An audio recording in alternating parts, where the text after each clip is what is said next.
Welcome into the College Football Overtime Podcast. My name is Garrett Chapman. His name is Abe Gordon. We got a lot to get into. Our Week 13 preview show. Huge weekend of college football that we are going to dive into. Big Ten finally getting some big action. Again, Indiana and Ohio State. It's the game of the week, and we'll talk about that right here. Plus the Big 12. Big 12 championship, a de facto semifinal right now. It's a big one down there in the Big 12. Two huge games. Two Kansas, an upstart team. We'll see if they can do what it takes to get a third straight top 20 win. Would really throw the Big 12 on its head. But is it upset alert time in the SEC? We'll talk about some matchups there that might give us a little bit of pause, but we will do that all right here on the College Football Overtime Podcast. It is the Week 13 preview show. Before we dive into our action, though, got to welcome in my co-host, Abe Gordon. How you doing, buddy? I'm doing good, man. Not a lot of big games, but the ones that are big are incredibly significant and important to conference races and the national playoff picture. So it should be another fun weekend. Yeah, let's just dive right into some of this action. The biggest one, Indiana at Ohio State, 12 o'clock on Fox. The first of two big games on Fox here to kick off the college football weekend here. So Indiana, a lot of conversation about this resume, right? And we'll get into that here in just a moment. But this is a team that if you look at what they've done on the football field, right, they're plus 30.1 points per game. That's their average margin of victory. That's not their points per game. That's margin of victory. That's best in all of college football, unsurprisingly. On offense, they're second in points per game. They're 15th in yards. They're ninth on third down offense. On defense, they're seventh in points per game allowed. First in rush yards allowed. They don't allow a lot of explosive plays. And look, they just don't give up a whole bunch of yards. Is it just the schedule? We'll talk about that here in just a moment. But I know that we haven't seen them have a chance to get exposed. But it's not that they haven't been exposed. It's just that they haven't had that opportunity yet. Ohio State's going to test them like they haven't been tested before throughout the course of this season, but will that opportunity actually beset us? I mean, is that actually going to happen? Are we overrating the weakness of Indiana's schedule, and are we discounting how good of a football team they might just actually be? Well, there's a couple things when it comes to Indiana, and it's one thing to go 10-0. It's another thing to go 10-0 with like 9 of them being massive blowouts. And that's what you've seen from the Hoosiers. I mean, all except for this one game against Michigan last time out. I believe their closest affair was 14 points. And that was against Washington when they had their backup quarterback. And they did it earlier in the season against Maryland as well. So yeah, I mean, when you look at the record, you look at the conference opponents, you look at the strength of schedule, I understand the discussion. But you also do have to be fair and say that they've been blowing these teams out for the majority of the season. They've been getting it done on both offense and defense. It is still impressive, but when push comes to shove, you got to show it against someone real. And that's what they're going to have to do on Saturday. Yeah, absolutely. I mean, like without question, that's what they're going to have to do because Ohio State's going to be the best team they've faced all season. Your one game that you did have against marquee competition, if you could really even call it that, it's a blue blood. It's Michigan, and that's a team that tested them. I don't think Indiana was fully ever comfortable. Is that really what we're going to see? Is that proof of just Indiana not being able to rise to the occasion necessarily? I don't want to go that far. But we will see on Saturday if the resume scales alongside of the opponent. But I do want to talk about the common opponents. I think that that's something that's been kind of lost in the shuffle here because these two teams do play in the same conference. So they do have a couple of overlapping opponents. It's Michigan State, it's Nebraska, and it's Northwestern. And I took a look back at some of these numbers, and Indiana actually, it favors them.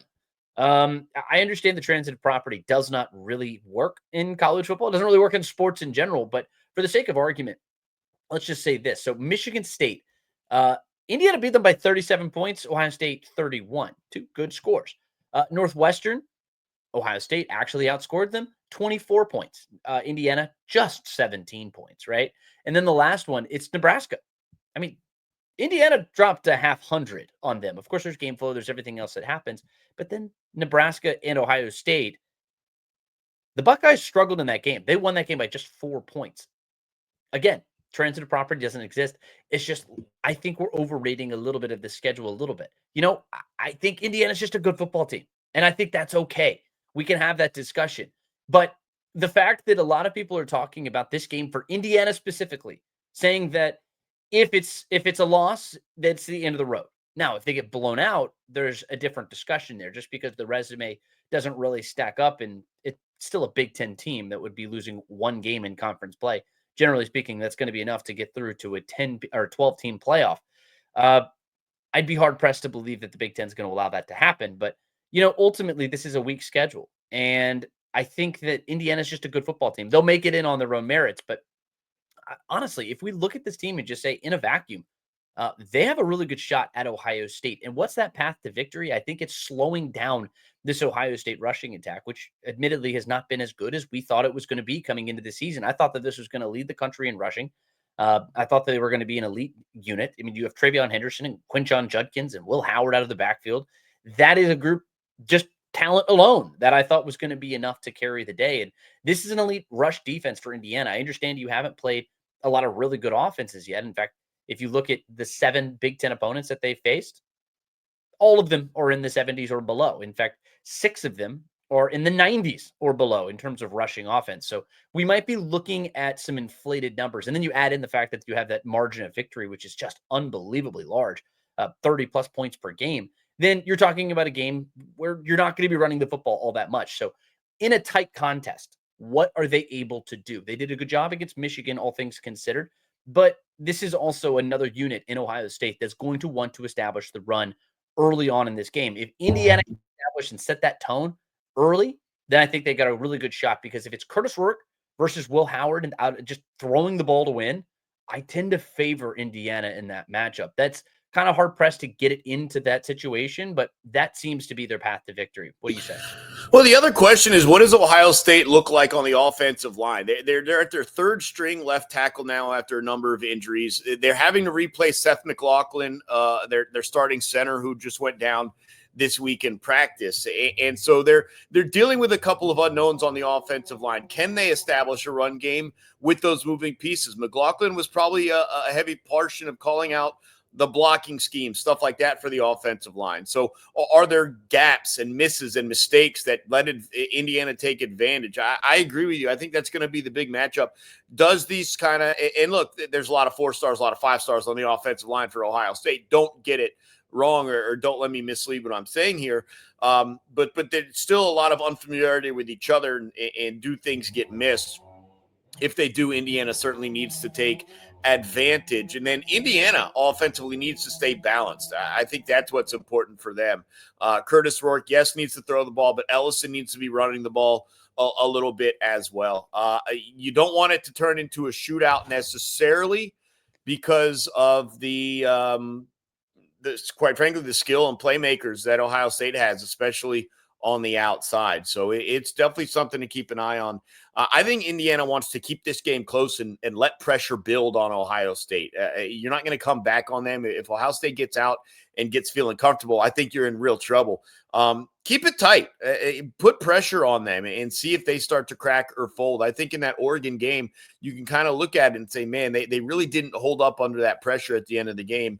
If Indiana can put them in a similar situation, especially at home, maybe we see that. There's been weird games at the Horseshoe between Indiana and Ohio State, just traditionally. And Ohio State's won 28 straight against Indiana. It's the longest win streak in the country over one D1 opponent. But a lot of these games, including one I went to a decade ago in the Horseshoe, they've been very competitive at halftime. They've been very close midway through the third quarter, and Ohio State has then bridged that gap in the fourth quarter and pulled away. Is that what they're able to do this week?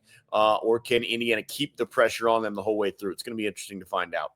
I think it's going to be a fascinating football game. How much of this can you just throw the numbers out the window for Indiana?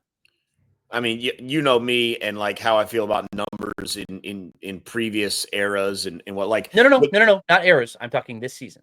None of it matters. It's all about the matchup on the field. But I think that every single week. I mean, look, you saw what happened between Ole Miss and Georgia, and Ole Miss came out like gangbusters. Sure. We've also seen Ole Miss come out flat on given weeks. We're going to talk about it in a little bit. Are they at upset alert against Florida? Like, we would never say that if the numbers actually mattered as we continue over the course of the season, week in, week out. They're college kids, man. Like the transitive properties are relevant. Here's the other thing working in Indiana's favor. And we talked about it over the past couple of weeks in the Big 12. Utah came off of a bye and almost upset, probably could have, maybe should have upset BYU, and obviously the fourth down penalty and all that stuff. Kansas came off the bye and got a big win as well. So Indiana is coming off of a bye this past week. Kurt Cignetti's viewed at as a pretty good coach. Can he take advantage of that off week to build into this game? Yeah, I like Kurt Cignetti as a coach. I like Ryan Day as a coach. Both of these guys are going to have their teams ready to go. And look, this is a huge game. It's a play-in game for the Big Ten championship. These are two teams who I feel like it's very important for them because you have Ryan Day, who he's not coaching for his job. I don't like that thought process on this, but you lose this game here, and the heat just continues to ramp up. And I feel like who's the pressure on here? I don't know because it feels almost like Indiana, the pressure's on them here that they have to come out and put on a good show, despite the fact that they're an undefeated team and Ohio State's the one playing at home and with a coach who's yeah, but needing to Indiana's have playing a with mindset house money, expectation. man. Like you're in Kurt But that's what I'm Cignetti's saying first too. year. Like they never expected to be in this position at all. I don't think the pressure's on them specifically. I know what you But mean. their Like, expectations have can you changed. hold on and remain in the college football playoff discussion? But the pressure's definitely on Ohio State and Ryan Day to prove that they're contenders.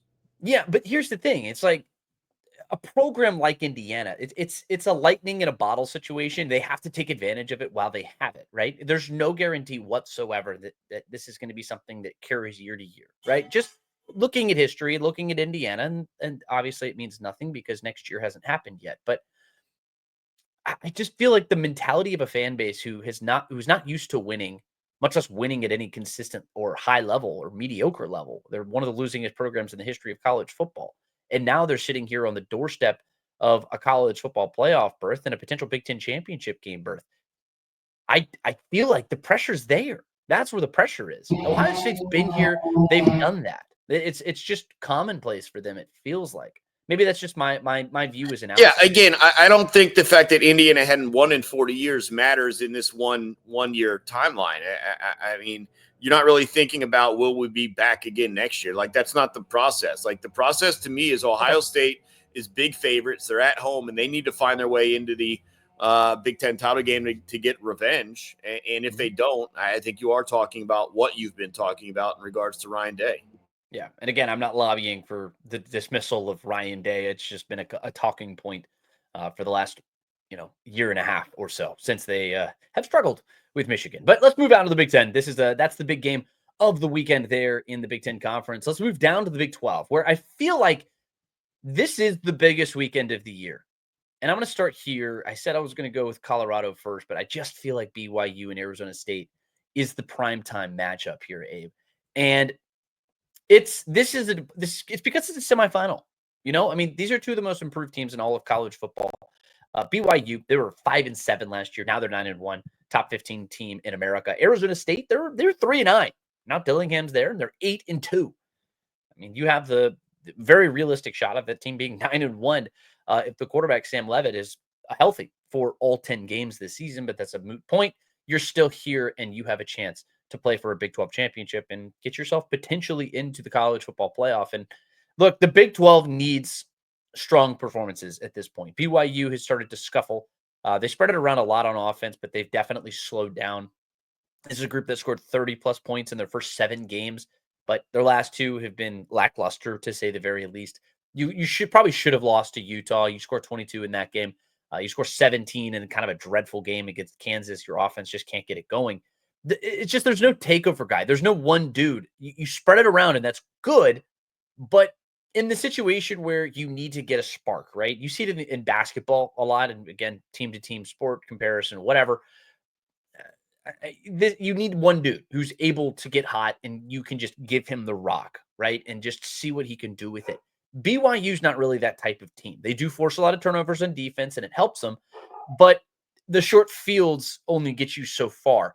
If you are in the red zone, if you're BYU, you need to start scoring touchdowns. They're 99th in red zone touchdowns, despite being, I think, top 50 or so in total red zone offense. They just kick too many field goals. But on the other side, Cameron Scadaboo Sam Leavitt. These are two guys who are takeover dudes. I mean, Levitt is he's a true freshman, but he's been white hot over his last 3 games. 3 touchdowns, 0 interceptions in all 3. He's averaging well over 250 yards passing in those 3 games too. They're playing at a really high level. They're really, really good.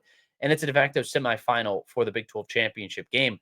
All eyes are going to be here on Arizona State for the first time in as long as I can remember. I can't even remember the last time Arizona State was this relevant. But I'm very excited for this game. It's going to be a lot of fun. Yeah, the winner of this game is going on to the Big 12 title game. They will clinch a spot. And it's a story of two teams going in opposite directions when you look at BYU and Arizona State. One trending down, that being BYU. One trending up, that being Arizona State. And you make a couple of good points about BYU. But there's one you missed. And they're the team that is suffering from it this year. There's always one or two teams that has it happen to them. I want to say it was Missouri and maybe Duke or UNC last year. I don't remember exactly, but there's a revert to the mean. And what I mean by that is BYU's turnovers created were so inflated earlier in the season that they were really floating off of that. And you've seen them not be able to get those turnovers in recent years. Definitely we've seen this from Iowa 2 years ago specifically. I remember that. And it's one of those things where you're like, when you're like a plus 23 through like 6 or 7 weeks it's crazy. And then it goes to like 4 weeks later, and now you're only like a plus 17. You're like, now you're minus 6 over the last couple of weeks. And you revert to being a team that plays like, if they're not getting turnovers, they're not succeeding. That's what's happened to BYU here. They have not gotten turnovers in recent weeks, and I think we've seen it correlate to the result on the field in coordination with what you said. Who's your pile driver when you get in the red zone? You don't really have one. Who's the guy you can count on and trust offensively? There's not one. And so I think all of those factors kind of add up, and that's why you see even in games that they did somehow find a way to win, they just didn't look like their early season selves. The interception and turnover created numbers have gone way down. So has the offensive performance. And by the fact that you're not getting teams to turn the ball over, so is the defensive performance. And so Arizona State comes into this red hot. They've got something going with Levitt, who took a while to get comfortable. He now looks a lot more comfortable. They've been playing a great brand of ball recently. Dangerous game for BYU here, who it looked like were locks just a couple of weeks ago, could be on the outside now entirely if they lose this one. It's funny how fast that happens. Look, the Big 12 needs a representative. They need somebody to separate themselves, and it just feels like there's a little bit of a log jam. No one's separating themselves at this point. This is about getting to the title game and winning. That's your only path in. No one's separating themselves. Well, that would be separating yourself. That's all I'm trying to say. Because nobody has separated themselves and become the Miami of the ACC, if you will. No one's done that really in the Big 12. It looked like BYU was going to be that team, but then you have the fact that they come crashing down against this team, Kansas, a team that they've been kind of the wrench in the gears, if you will, of the Big 12. They were one of those teams that was expected to be kind of a dark horse contender for the Big 12 conference. They entered the season with Lance Leipold at the helm. And look, you had a great rushing attack. You have Jalen Daniels back at quarterback, Neal at running back. This is a team that had all of the pieces to be a really good football team. And they are a solid football team. Then they lost a lot of one-score games. And sometimes those just don't bounce your way, and that's kind of what happened to Kansas. But they found that next gear here as of late. They flip over the wagon in Iowa against Iowa State. They do the same thing against BYU. Now they get Colorado in their place, 3:30 on Fox. They have a chance to really upset some people in the Big 12 conference. Doesn't happen a third time, Abe. Yeah, it's going to be interesting. Kansas came off the bye like gangbusters. And like you mentioned, they took care of Iowa State and then followed that up by taking care of BYU. I don't know what changed during that bye week. And even before the bye week, it was a tough loss to Kansas State on the road. I mean, they were very competitive in that one, 29-27.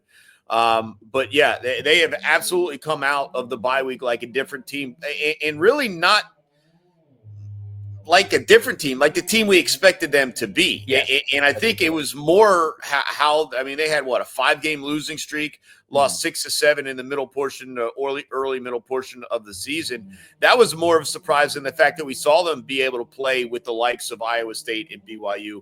They're just playing like we thought they would. Jalen Daniels is creating. You mentioned Devin Neal as well. And they're going to go against the Colorado team that does it in a different way, certainly by throwing the ball and certainly by trying to get the ball into the hands of their superstars. This is a very dangerous game for a Colorado team that has been trending upwards, has really crept back into the national picture in terms of not just Shador and Travis Hunter in the top of the draft and the Heisman, but potentially finding their way into the college football playoffs. But they've got to get through Kansas. It is a road game. It should be a relatively decent environment there. Not sure what the temperature is going to be like. It can be a little bit brutal down there in Kansas from time to time. So interested to see how that looks. But Colorado's playing as good as they possibly can. We'll see if they can keep it up. Yeah, and look, I do want to address that really quickly because these are two teams who are white hot. They are meeting each other at the perfect time for it's an immovable. What is it? An immovable object meets an unstoppable force, right? That's kind of what we're running into right now, for at least by Big 12 standards. And um, you look at the last couple of games here for Colorado. You go on the road, you beat Arizona. I'll be at a kind of a struggling, disappointing Arizona team this season. Then you smash an upstart Cincinnati team. You smash Texas Tech on the road, and then you smash Utah. It's pretty good. We talked about Kansas and what they've done over the last 3 weeks, flipping over the apple cart, if you will. And they have a chance to do it again here. So I look at paths to victory. I think Colorado's playing with a little bit of swagger. They play with a little bit of confidence, and they've become a better team. And it's not that fake confidence that we saw last year. This is legitimate, bona fide offense. They can throw the ball all over the yard. Travis Hunter is likely to going to be the Heisman Trophy winner, playing both ways. He's playing some of his best ball of the season. It's huge. Shedeur Sanders, he's played clean football. That's really important. They don't have a rushing attack, but I'm not worried about that too much in this game. Kansas, though, I think they have that it factor, that the one thing that's going to give Colorado some problems here in this game, they can run the ball really well. And we saw what happened when this team ran up against UCF. They took care of it, right? Colorado did what they needed to do, and they took care of UCF. That was one of the best rushing teams in the country. So Kansas, you're going to have to do more than that. You're going to have to be able to put points up on the board because Colorado is not going to slow down. This is an offense that scored 34 plus points in 4 games, 4 consecutive games. This is like, what is it? Let me see. 5 out of their last 6 games, they've scored 40 or 34 plus points. They've gotten into the 40s 3 times in that span. This offense is humming. So if you're Kansas, you got to find some points. You've got to finish drives. That comes down to Neal and Daniels. You got to do what you got to do. But the Big 12 also needs somebody to continue to win. If Colorado's going to be that team, the Big 12 needs them to win out and win the tournament, right? They need to win the Big 12. If you are BYU, you need to win out. You need to win this game. You need to win the next year and then continue to roll. If it's going to be Arizona State, same to you. There is no opportunity for them to fall on their face because I will say this. We've all just sort of assumed that the Big 12 is going to be one of the 5 highest rated conference champions. If it's Arizona State and they lose next week, they're in, and then they win the Big 12 championship, they're done. The Big 12 is out because Tulane and Army are sitting right there. And if Tulane wins out, they would potentially jump a Big 12 team if they drop another game and they don't get out through the rest of the season unscathed. It wouldn't surprise me to see the American Athletic Conference skip over them for that final spot. So the Big 12 needs them to win, and they need to win every game down the stretch, whoever that team is. But speaking of the American Athletic Conference, they have a critical matchup here. Number 6, Notre Dame, 7 o'clock on NBC. A triple option offense for Monken. He might be the coach of the year. I would have him on my top 3. Jeff Monken, of course, he runs that triple option, and it's a bit hazardous for a lot of teams. Notre Dame is a team that's rolling. We're talking about a team that's playing at a high level.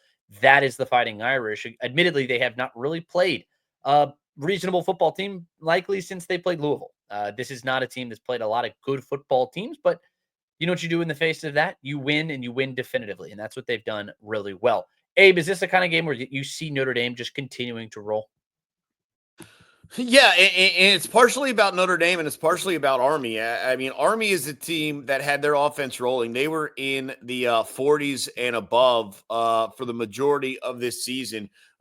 They beat Air Force 20-3 2 weeks ago, or 2 games ago. They beat North Texas 14-3 last week. And Bryson Daly, He gets it done on the ground, but they're still at their best when he does threaten through the air. And he didn't do that in either of the last 2 games. So you need to see an Army. And look, I'm not saying that they're going to score 40 against Notre Dame, but you need to see an Army offense that does threaten to do that again.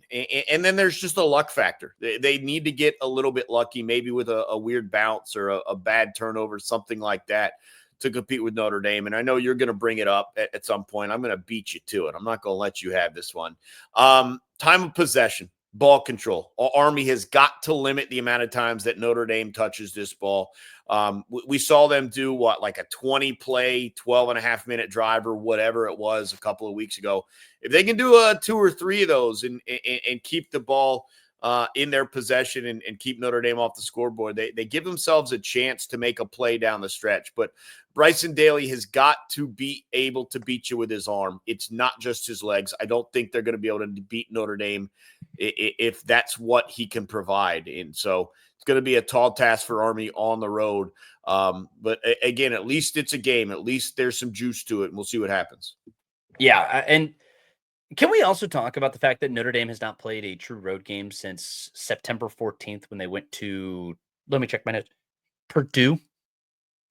They've had 2 true road games this season. I think the last time they've left the confines of touchdown Jesus twice this season.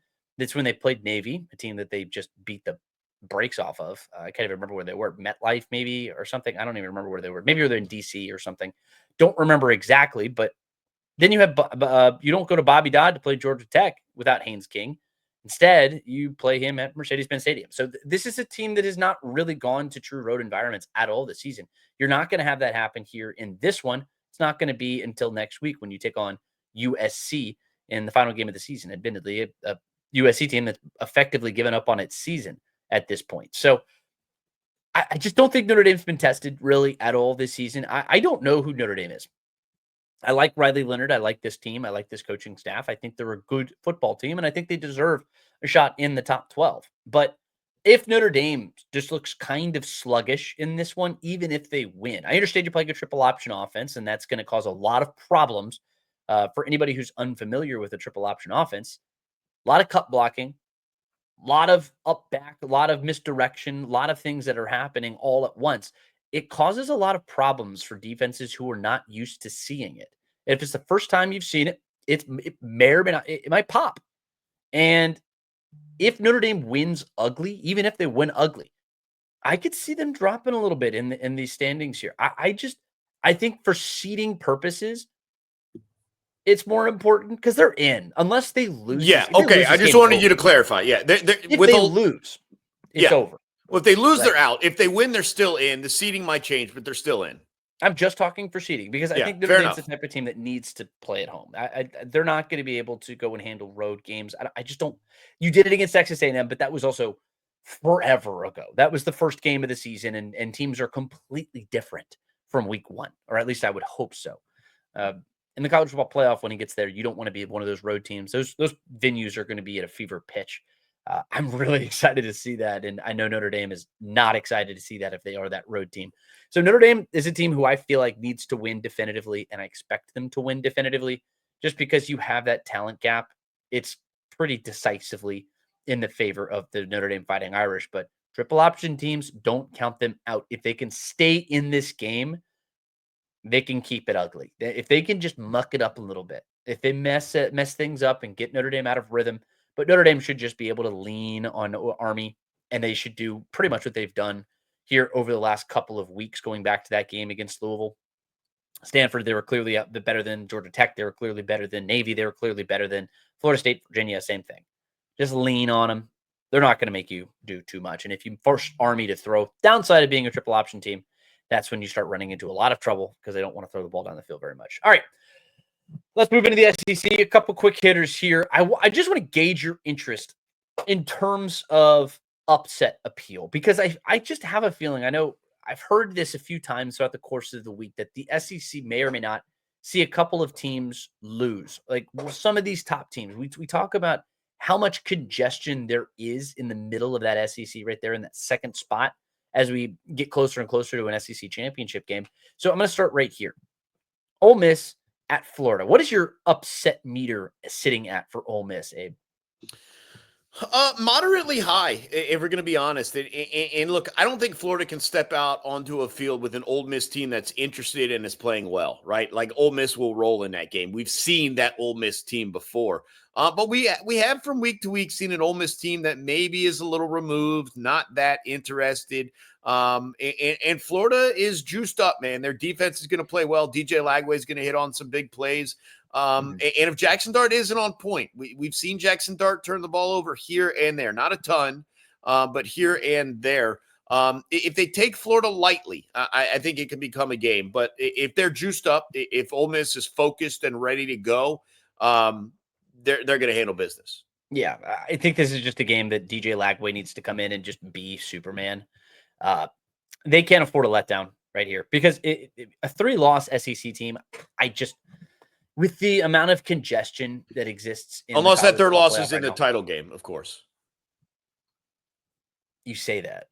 Yeah. You say that. We've seen the committee. I don't say that. Other people are saying that. Well, what are you saying then? I think a third loss. I'm not in letting the you get away with title, that. I think a third loss in the SEC title game could put teams out. You're done. Not saying they will, Hunter, but is it fair? Absolutely not. But you're looking at that extra data point, and if you lose a third game, it's going to be the data point that separates somebody. But look, Trey Harris should be coming back in this game for Ole Miss. I mean, you're getting some guys back healthy. They've been banged up, especially at that wide receiver position. Trey Harris is the best wide receiver in college football this season. I mean, he's top 5. I think he's still in the top 5 of receiving, and he hasn't played in a month. I mean, it just speaks volumes of how good that they have been. Jackson Dart getting his favorite weapon back in time for this game is going to be big. But Florida's a team that's playing with a lot of confidence. You know, I mean, I understand you had the decrepit performance against Texas, but that was also in a game where you didn't have DJ Lagway. You played really, really well against Georgia, and then you beat LSU at home. I think this is a team that's playing with a chip on its shoulder. They know what they can be with their quarterback, and with DJ in there, I think they're going to be playing with that level. And Florida, it's at home. They're a team that plays really well inside of the confines of the swamp. Like most Gators, they like being around in their home habitat, you know? So I think Ole Miss should be on upset alert. I don't think that they will lose this game. I'm just saying, don't be surprised if this game is a whole heck of a lot closer than you would expect. Another game here in the SEC, one that I'm actually very interested in. It's a struggling Auburn team getting a matchup against Texas A&M, where you have your head coach, Mike Elko, in a press conference with a Freudian slip, where he effectively comes out and says, our focus is solely on Texas. I mean, Auburn. Eek. Auburn is not a fun place to play on the road. It is a brutal environment for Texas A&M. It's a brutal environment for anybody who comes into the confines of Jordan-Hare Stadium. Speaking of road teams, Texas A&M has been not great on the road. They've had a couple of good performances, but the last time they went on the road, they got smacked around by South Carolina. Do you see Texas A&M on upset watch here? Auburn is not South Carolina, and everyone wants to parlay this into a look-ahead game against Texas, and that's what's going on, and they're going to look past Auburn. I just don't think that's going to happen, and honestly, to a small little piece of me wonders if that, quote, Freudian slip wasn't planned and planted to send a message to the team through the media. We've seen coaches do that before. I wonder if that's what's happening now. Maybe it'd been a little too smooth, so maybe not. But we're also just sitting here now with like 36, 48 hours of Texas A&M being told that they're looking past Auburn. I think that's a way to refocus. I think you look at the betting line. That's a way you can kind of motivate and focus these guys in. I think they're going to be ready to go. Yeah, I think if Jarquez Hunter can get going, that's the key. And Peyton Thorne, just play a clean football game for the love of God. I mean, this is an Auburn team that has put up tons of yards. They've been so great in that regard, but they have just had so many damn back-breaking penalties. It's not penalties, turnovers, even worse. This is a team that I expected to be a little bit more of a dark horse in the SEC this season, not to come out and win the conference per se. I'm not saying that, but as a team who's going to really throw a wrench into the gears of somebody's season. And look, they have 2 opportunities to do that.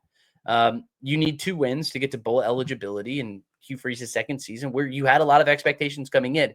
If you don't make a bowl game, I think we start talking long term about Hugh Freeze at Auburn. Maybe not yet. It's just I'm talking about that little ramp up period that heat is gonna take up a bigger notch. If you look bad in this football game, I think that Texas A&M is a good football team. I think that Texas A&M is going to be able to come in here and handle business. But Texas A&M has not done. They've had ups and they've had downs.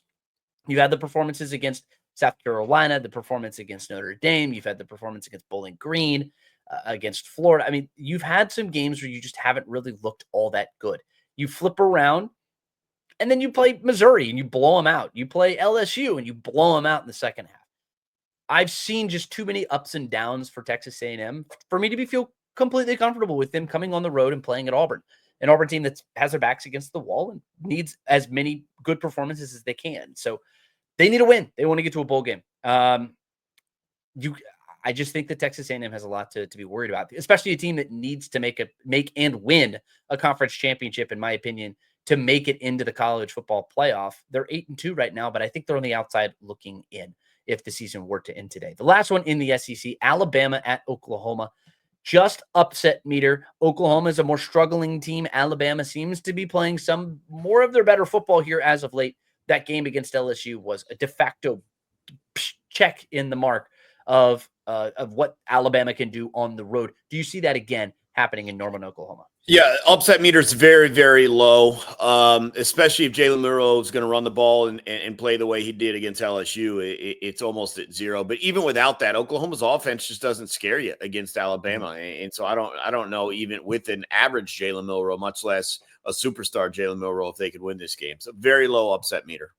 Yeah, I tend to agree. I just wanted to have it on here just because it's another primetime matchup and it's another top 10 or top 15 team in the SEC going on the road. Also, all three of these top 15 teams, they're going on the road to play these games. And I think it should be at least interesting against unranked teams. So it's Ole Miss at Florida, it's Texas A&M at Auburn, and it's Alabama at Oklahoma. I've heard a lot of people say that one of these three may lose a game. I don't think it's going to be Alabama. Ole Miss and Texas A&M, I think, are going to have a little bit more of a test here in that one. Abe, been a lot of fun. Really enjoyed it. A little quicker of an episode, but I kind of enjoyed it. We kind of play that quick hitter type, and should be a great season, a great weekend of college football. The Week 13 preview show. Thank you so much for watching. We are College Football Overtime. We will be back again with you after all the action this weekend. So keep an eye out for our reaction show coming out on Sunday. Thank you so much for listening. Wherever you get your podcast, make sure to give us a follow on Twitter at GChepATL, at Abe Gordon. College Football Overtime, wherever you get your podcast. So thank you so much for watching, whether you're on YouTube, Twitter, wherever else. My name is Garrett Chapman for Abe Gordon. Thank you so much. We'll see you again here very soon.